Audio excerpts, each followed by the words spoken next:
So guys, आज तक हमने बहुत सारी खतरनाक चीज़ों के बारे में जाना, चाहे वो लिक्विड नाइट्रोजन हो, तेज़ाब हो, सोडियम मेटल हो या फिर कोई एक्सप्लोजिव। हमने उनके साथ में एक्सपेरिमेंट्स किए, मज़े किए और साथ ही साथ बहुत कुछ सीखा। लेकिन गाइस, कोई अगर मुझसे पूछे कि इन सब में से सबसे खतरनाक चीज़ कौन सी है, तो मैं कहूँगा एटॉमिक नंबर 72, सिंबल Br, यानी कि ब्रोमीन।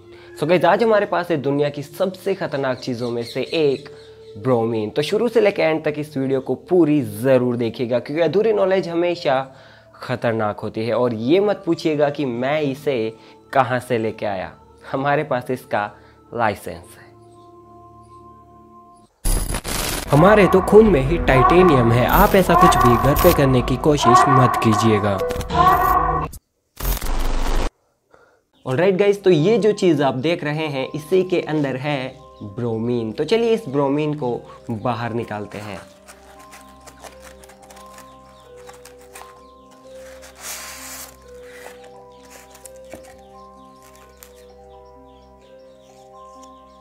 सो गाइज, इस कांच की एम्प्यूल्स के अंदर है हमारी ब्रोमीन। और गाइज, इसका नाम कुछ भी हो सकता था, लेकिन इसका नाम ब्रोमीन इसलिए रखा गया है क्योंकि ब्रोमीन का यूनानी भाषा के अंदर अर्थ होता है बदबू, यानी कि स्मेल। और गाइज, इसकी स्मेल इतनी ज़्यादा खतरनाक होती है कि एक पल के लिए अगर आपका कोई दोस्त पा देगा तो आप उसकी बदबू को कुछ देर के लिए सहन कर पाएंगे, लेकिन इसकी स्मेल को आप ज़र्रा सी भी देर के लिए सहन नहीं कर पाएंगे। और अगर आपने ऐसा करने की कोशिश की तो आपकी मौत हो जाएगी।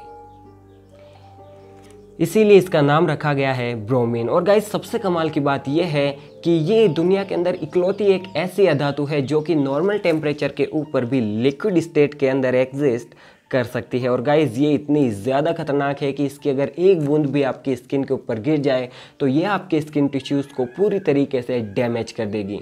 ये जलाएगी नहीं, बल्कि पूरी तरीके से डैमेज कर देगी, यानी कि बेजान कर देगी। और इसके बारे में क्या कहूँ गाइस, ये एल्यूमिनियम जैसी सख्त धातु को भी पिघला सकती है, यानी कि ये उससे भी मेल्ट कर सकती है। और आप अच्छे से जानते हैं कि एल्यूमिनियम बहुत सख्त धातु होती है और उसे पिघलाने के लिए बहुत ज़्यादा हाई टेम्परेचर की ज़रूरत पड़ती है।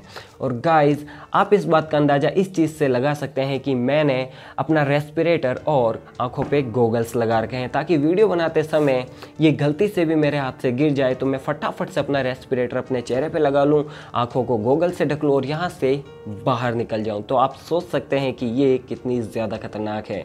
और ये शायद तक अब तक की सबसे इकलौती एक ऐसी चीज़ है जिससे मुझे भी सच में डर लगता है।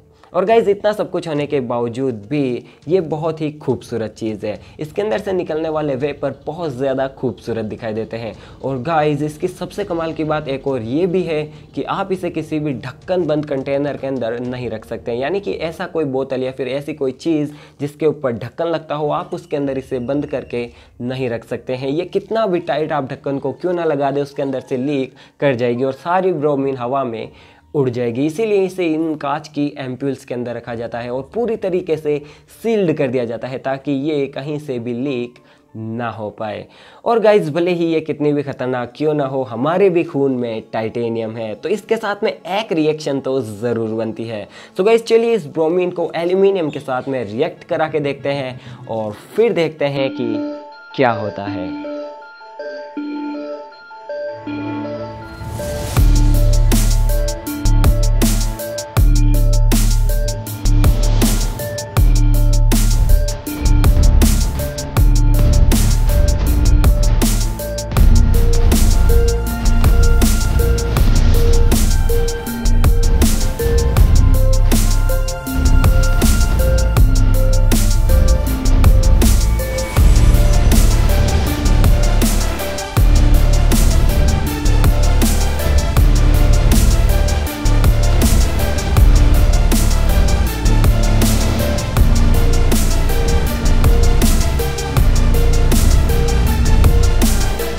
इसके लिए मैंने सबसे पहले टेस्ट ट्यूब ली और उस टेस्ट ट्यूब को स्टैंड पर लगा दिया।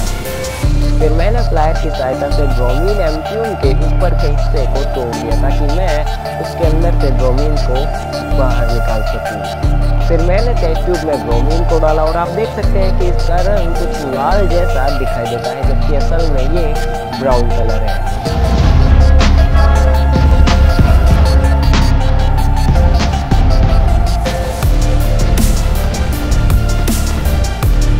अब हम इसमें डालते हैं एल्यूमिनियम फॉइल का एक टुकड़ा और इंतजार करते हैं रिएक्शन शुरू होने का। और रिएक्शन शुरू होने में करीब 5 से 10 सेकेंड का समय लगा और जैसे ही रिएक्शन शुरू हुई हमारी फॉइल का टुकड़ा पिघलने लगा।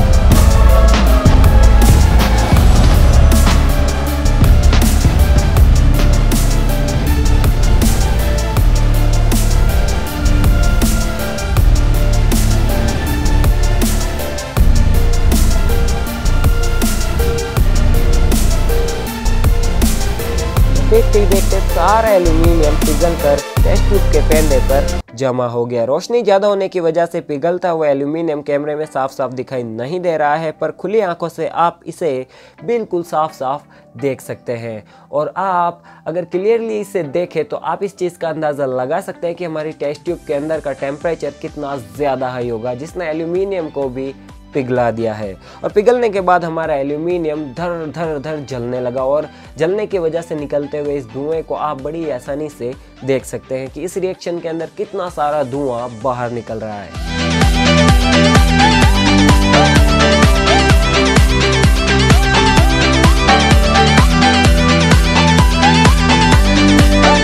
इस रिएक्शन को खत्म होने में करीब करीब 10 मिनट से ज़्यादा का समय लगा और हमारी फॉइल का टुकड़ा पूरी तरीके से जलकर राख हो गया।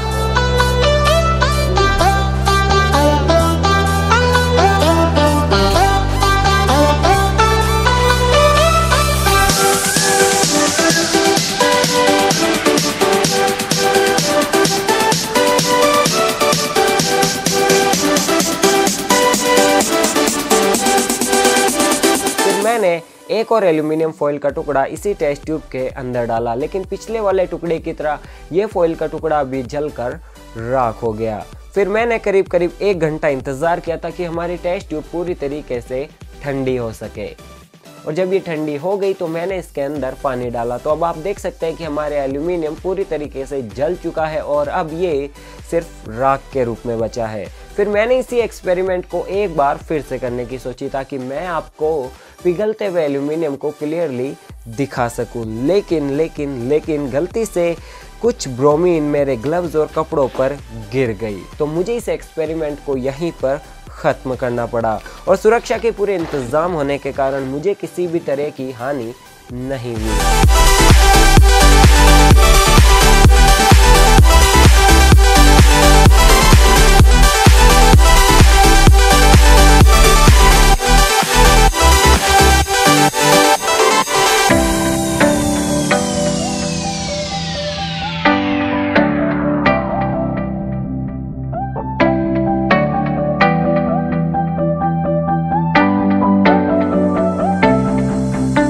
मैंने बची हुई ब्रोमीन को इस कांच की प्लेट के अंदर डाला, तो अब आप क्लियरली देख सकते हैं कि असल में ब्रोमीन किस तरीके की दिखाई देती है।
सो गाइज, मैं उम्मीद करता हूँ कि आपको ये वीडियो अच्छी ज़रूर लगी होगी। अगर अच्छी लगी है तो वीडियो को प्लीज़ यार लाइक ज़रूर कीजिएगा और चैनल को सब्सक्राइब करने के बाद उस घंटे बटन को दबाना मत भूलिएगा ताकि आपको ऐसी अमेजिंग वीडियो सबसे पहले आसानी से मिल सके। सो गाइज, आज के लिए बस इतना ही। मैं मिलता हूँ आपको इसकी नेक्स्ट वीडियो में, तब तक के लिए बाय बाय।